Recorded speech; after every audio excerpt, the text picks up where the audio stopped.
Morning, my friends. It's been a while.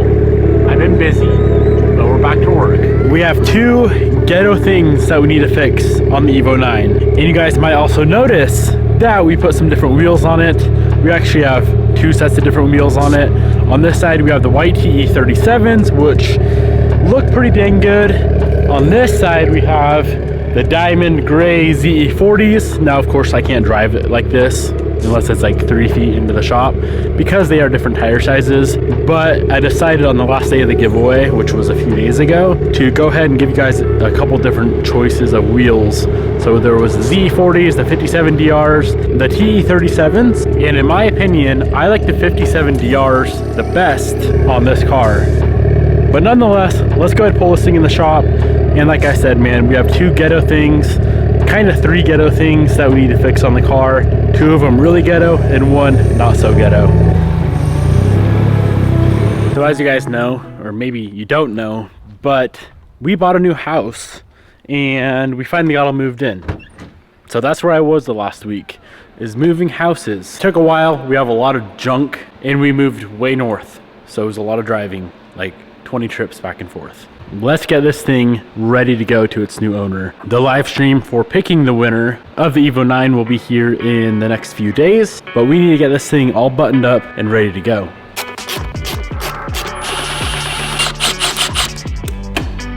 What in the heck is going on here? That's pretty bad. I don't know who welded that, but it's pretty bad. So here I have a replacement piece of pipe. So we need to cut this section off to right about there. Weld this in, and then I think I'm going to powder coat this and this wrinkle black.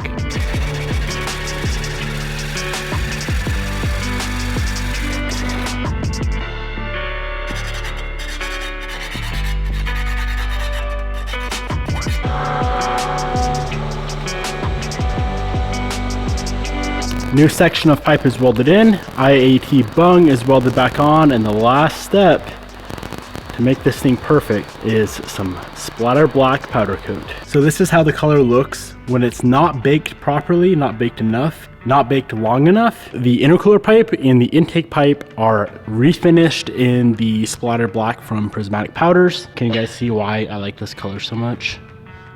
It is the perfect texture for this kind of stuff. A little side by side. There it is before and there's an after. That is much better. Granted, that worked fine. It surprisingly didn't leak anywhere, but I can't be having that.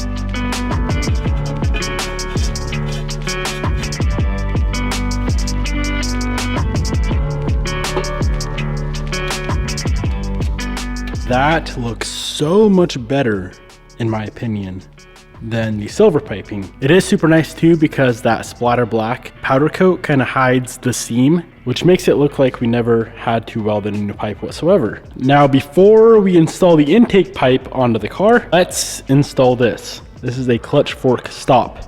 I didn't have one of these here when we put the car back together, and it is much needed if you're running a OEM style, pole style clutch. If you've ever had your throwout bearing unclipped, you know it's a pain. So one of these guys prevents that, along with the ACT monolock that is on the car. It is bulletproof. And I bought a new clutch fork boot from Mitts. So we'll get this on as well.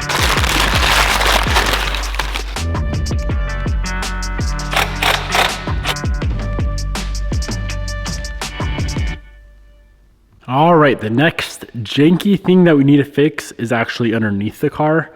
So if we come right up here and we take a look at our downpipe, so we have lower intercooler pipe, downpipe, and the dump tube for the wastegate. You can see the dump tube would have interfered with the lower intercooler pipe, and instead of just routing it right here, which takes a little bit of time, they went ahead and just squished it. So instead of it being probably like a 50 millimeter dump, it's probably like 10 millimeter, 15 millimeter right there. It's super, super squished. So unfortunately, that's going to involve removing the downpipe because I need to go ahead and cut that off and redirect it from right here to just straight out right here and maintain the size, because that ain't the right way of doing things.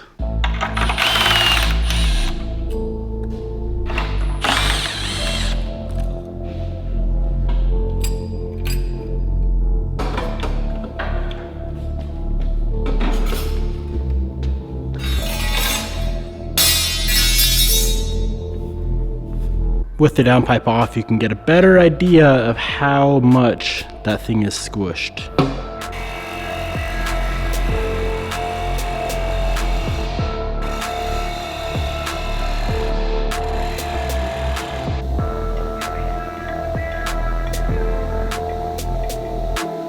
New uncrushed dump tube is now welded on. Definitely not my best welding ever. I don't know what the heck was going on, man, but for some reason I could not get that to weld cleanly.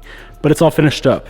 Let's get this back on and move to the next issue.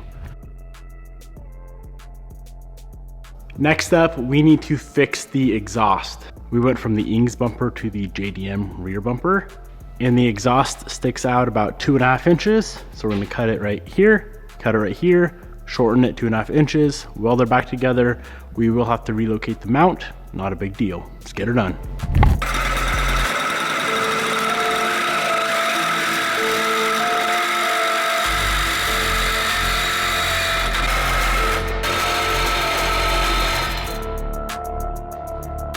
So I got it shortened and I got her tacked in place. Let's go ahead and pull the muffler all the way off and get that thing fully welded in.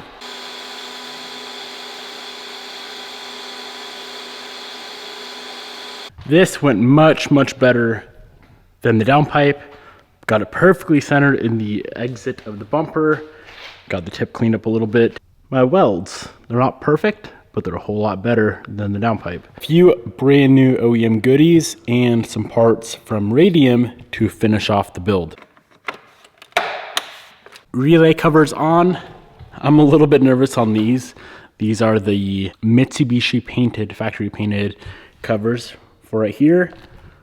Hopefully they match because I painted the bumper, Mitsubishi painted these. I guess we'll see how close this is to a factory electric blue.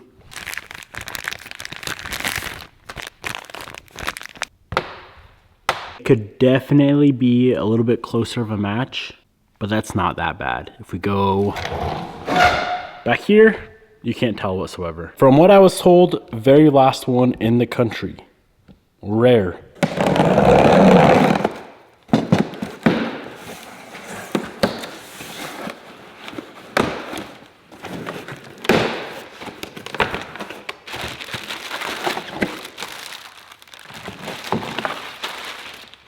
Look at that, man. Brand new A-pillar cover for the driver's side. The one that's in the car, someone drilled holes in it, I'm assuming for some gauges. So now we got this. So there's a before with holes in it. Gauges are now here.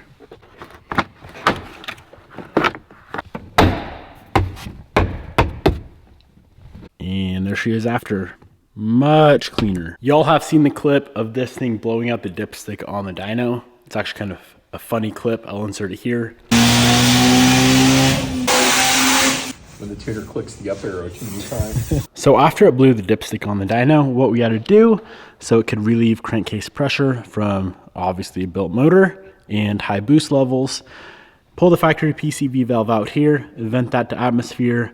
That guy goes to the intake, so we had to plug that so it wasn't a vacuum leak. And then this was the catch can, or this is the catch can that's on the car. This little Greddy can, this thing does not vent good whatsoever. So we're gonna pull that off. We're gonna change that setup. And we're gonna go to the dual catch can kit from Radium. Very nice and simple kits. They work very well. And most of all, they're clean. I got the cans installed onto the mounts. Now these mounts bolt on to the strut top hats, so we do need to pull off this guy to get these installed.